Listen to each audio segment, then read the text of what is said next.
Sa résidence à la Cité internationale des arts de Paris fut pour lui un moment de créativité. Le temps qu'il a passé dans ce temple qui accueille les artistes de toute spécialité, de toute nationalité, lui a permis de mettre au point sa nouvelle collection intitulée Résonance. Le créateur, styliste et modéliste d'origine camerounaise Donald Chandjou est notre invité ce soir. Bonsoir et merci d'être avec nous. Bonsoir, merci. Résonance, c'est donc le nom de votre nouvelle collection. Un mot tout d'abord sur le nom choisi. Pourquoi Résonance? Qu'est-ce que ça signifie pour vous? Voilà, déjà, Résonance, c'est un peu un aboutissement de 3 mois de résidence, parce qu'actuellement, je suis en résidence à la Cité internationale des arts. Et c'est un aboutissement de 3 années d'expérience à Paris, parce que je tiens à rappeler, ça fait 3 années que je viens à Paris pour des Fashion Week. Et donc, pour moi, c'est un aboutissement que j'ai envie de présenter au public parisien. Alors Résonance, pour en revenir au nom, pourquoi est-ce que vous avez choisi ce nom précisément? Qu'est-ce qui doit résonner dans cette nouvelle collection? Voilà, à travers cette nouvelle collection, c'est la culture camerounaise et plus précisément Bamileke, des peuples Grassfield dont j'appartiens. Donc c'est ce savoir-faire, cet héritage que je veux présenter au public parisien à travers les matières, à travers les formes, à travers les couleurs. Alors justement, quelles sont les matières que vous avez utilisées sur les créations qu'on peut voir à l'antenne? Voilà, à l'antenne, les créations que vous allez voir, ce sera un peu du ndope, ce sera beaucoup des matières comme du lin, du Des matières coton. africaines? Oui, des matières africaines. Je tiens à préciser que Shinju Maison de Couture travaille uniquement avec des matières produites au Cameroun. C'est ça la particularité de ce que nous faisons, que ce soit le coton tissé de Fumban ou bien le ndope de l'ouest du Cameroun et les broderies Togo du nord-ouest et du sud-ouest. Donc ce sera essentiellement sur ça que la maison Shinju s'inspire pour les créations de vêtements. Alors justement, quelle est la touche personnelle de Donald Chandjou dans ses créations? Oh, voilà, je dirais, beaucoup de personnes me reconnaissent à travers mon masque éléphant, à travers mes broderies, parce que je pense que c'est ça en fait l'héritage que j'ai eu de mon papa, qui est, je tiens à rappeler, qui est un créateur de mode. C'est de Donc, lui que vous tenez cette oui, passion pour le oui, style, oui. la création, les Oui, vêtements? oui, c'est de mon papa que vient toute cette inspiration, même si après j'ai fait un peu l'académie, mais je crois que c'est la base. Moi, j'ai commencé ma formation à mon bas âge, où papa déjà m'amenait dans son atelier, où il était spécialisé dans la broderie. Donc, j'ai longtemps fait la broderie et ça fait pas très longtemps que je me suis lancé définitivement dans la couture. Donc, j'ai commencé par la broderie et à chaque fois, j'essaye d'apporter cette touche-là, qui est une touche que je l'ai héritée de mon père, je vais dire ça comme ça. Donc, Alors justement, vous nous parlez de votre père et surtout de l'aspect traditionnel qui vous a transmis à travers tout ça. oui, Comment est-ce que vous, en tant que créateur, styliste, oui. en 2024, comment est-ce que vous innovez avec tout ça? Aujourd'hui, je pense que la mode devient de plus en plus un métier sur lequel on doit vraiment se positionner.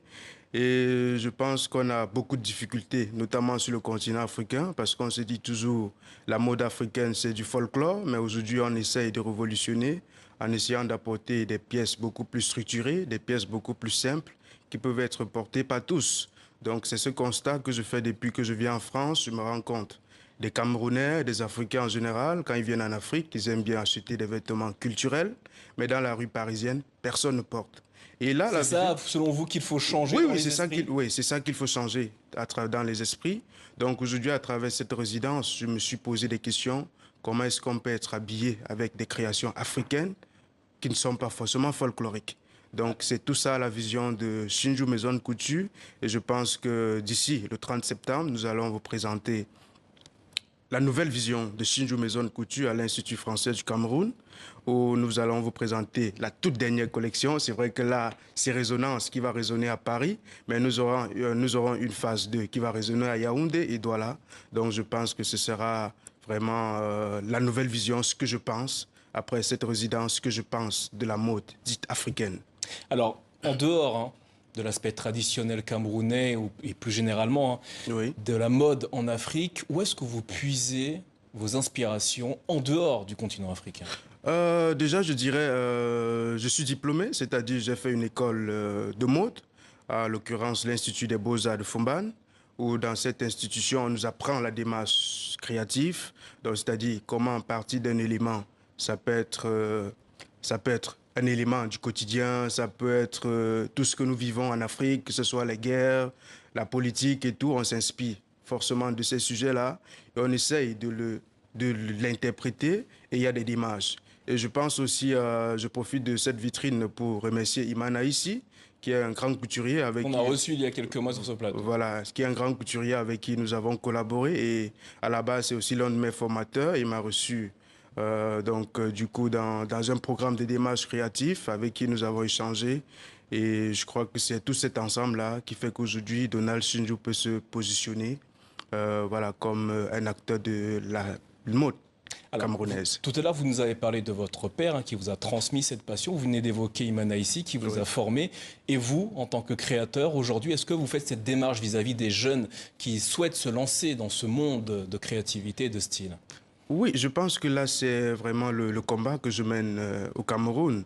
Parce que ça fait 2 années que j'ai ouvert ma propre maison de couture.